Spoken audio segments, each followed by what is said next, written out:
skip straight to the interesting bit.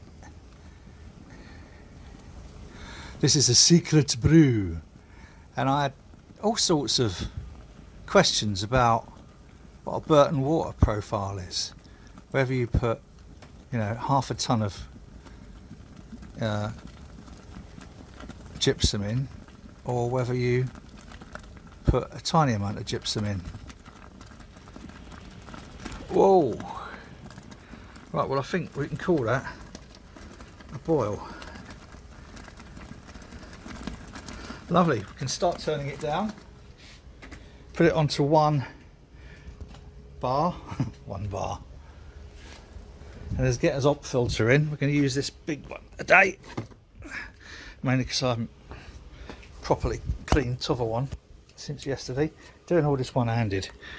Really, one day I'll learn, and I'll get myself some proper. Right, that's good. And to start off with, 27 Cascade. That's about all of that brew, I'm afraid. Cause for some reason my phone didn't record the long bit what I did. Anyway, what was I brewing? And what am I about to clean up? I was brewing from the recipe for this. I don't even know if I can get it properly without a load of distortion. This is a lovely, beautiful, sort of kind of like West Coast IPA. It's actually brewed by Cambridge Brewing Company near Boston, and this was a gift from their head brewer there, Will Mayers. Earlier this year, Will and his partner Cindy came over to Sheffield to do a collaboration brew with our friends over at St Mars of the Desert, and so I gave them a little cruise up and down canal. And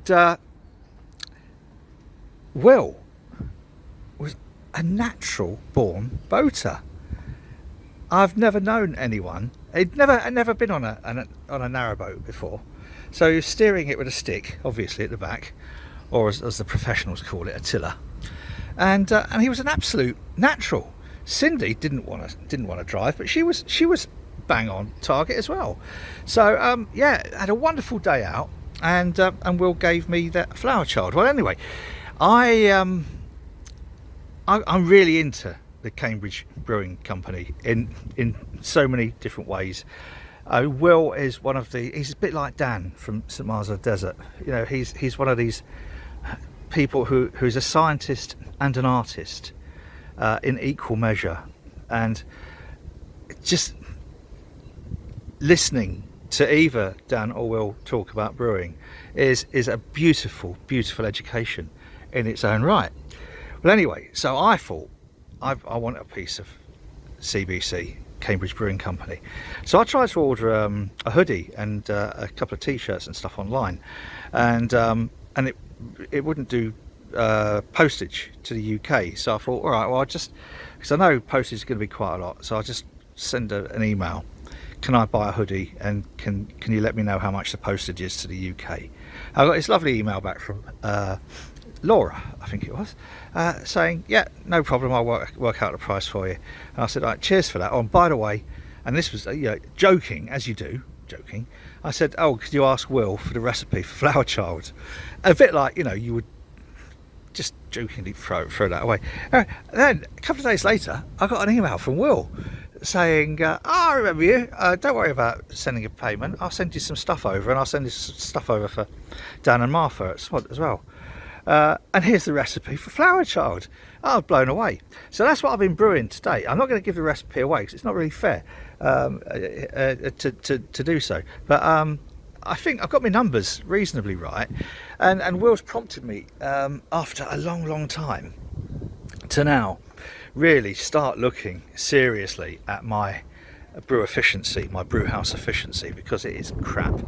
And I know there's lots of things that I really need to be thinking about doing. and one of those things is lagging, this bloody thing. My mash tun. So I really need to insulate this. It's really up the game somewhat by using the Herms. Getting that Herms coil in there has really made a difference, but it shouldn't lose and then you shouldn't have to bugger around with that. And things like giving it a good stir and whatever. So I'm trying to get my brew house efficiency up, but that's not what this video is about. This video isn't even about this wonderful. If you ever get a chance to try this, do it. It's lovely. But it's not about that. It's about something completely different. Now, the light isn't particularly decent here, I'm afraid. But it's good enough to show you this little beauty. I'm not really one who does birthdays much, but earlier this year there was other things going on, and I kind of like decided that I was going to save this, and strangely enough, it was just before the lockdown started, the COVID-19 lockdown started. I've just seen a hot pellet. I wonder which one that is. Sorry. Easily distracted am I. Now, Will gave me this on the boat after we'd done our little trip, and let me see if I can get the light perfect on here. So this is last year's bottling. Now, what's good about this, or not good, but interesting and unique, and makes me feel remarkably privileged, is that this is a system that this is made to a system which you normally expect for things like a sherry or something, or wine or whatever. And it's a Solera, and apparently Will started this in 2003, so that is 17 years. Let me explain very briefly how it happens. In fact, I think I might have to, you know what I'm like, haven't got a whiteboard. Let's say this is the one that they started with, what did I say, 2003? Then 2004, 5, 6, 7, etc. Okay. Now, what happens is every year, so even though this is now this year, half of that is drained and put into bottles. Boom. And then that is then topped up from there. That's then half empty. That is then topped up from there. That's half empty. That's then topped up from there. That's half empty. That's topped up from there. That's half empty, etc. right up to 2019, which then goes into 18, 17, 16, blah, blah, blah, blah, blah. I hope that makes sense. Don't know if that makes sense. Might do, might not. God, don't I waffle. I do waffle. So that's what makes this really, really special. So this bottle still has some of the original from 2003. And I think that's really sweet. And this is certainly, this is, I think, probably one of the most unusual and cherished beers I've ever been given. It says on here actually how it's made. I might have just told you that all wrong. No, I haven't. I've told you sort of all right. So yes. So Will, what can I say? Thank you for this and for the Flower Child, and I've really enjoyed brewing the Flower Child to your recipe this afternoon, for a couple of reasons, none of which I'm going to go into on film, but yes, and I've got my brewhouse efficiency sorted. I'm up a couple of points on what I thought I would be. Let's get this in a glass.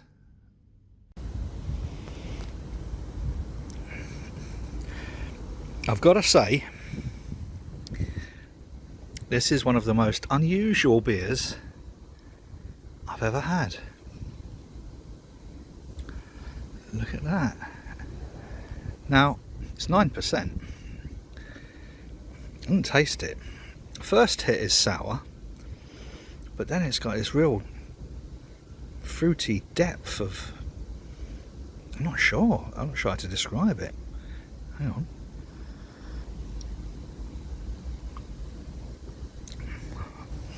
But it's not a sour. It's beautifully, it's actually mellow. Wow. The aroma, the fruity aroma hits you as soon as that cork came out of the bottle. Boom.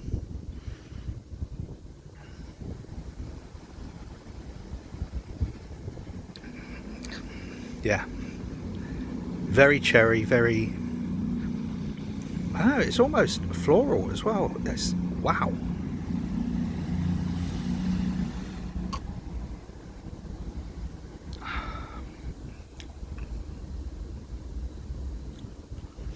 It's very drinkable as well. 9%. I'm trying to get the colour coming through. That is stunning. Wow.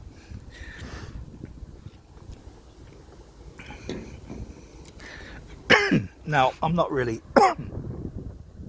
very cultured, I'm afraid, when it comes to tasting the beers. I mean, I understand all the BJCP and Cicero and stuff, etc. Excuse me. But this is in a league of its own. That really is the most unusual beer I've ever had, and one of the nicest. Not, I don't know how to compare it to other stuff really, because you can't compare something. I suppose if I were to, I would compare it to a really fine old sherry. Yeah, the way you get that intensity and depth of flavour. But the aroma of this, yes, I can highly rate that. I think, given everything that was going on earlier this year, and not knowing whether I would, well, anyway, it's irrelevant. It was worth saving. Happy birthday to me! Whoa!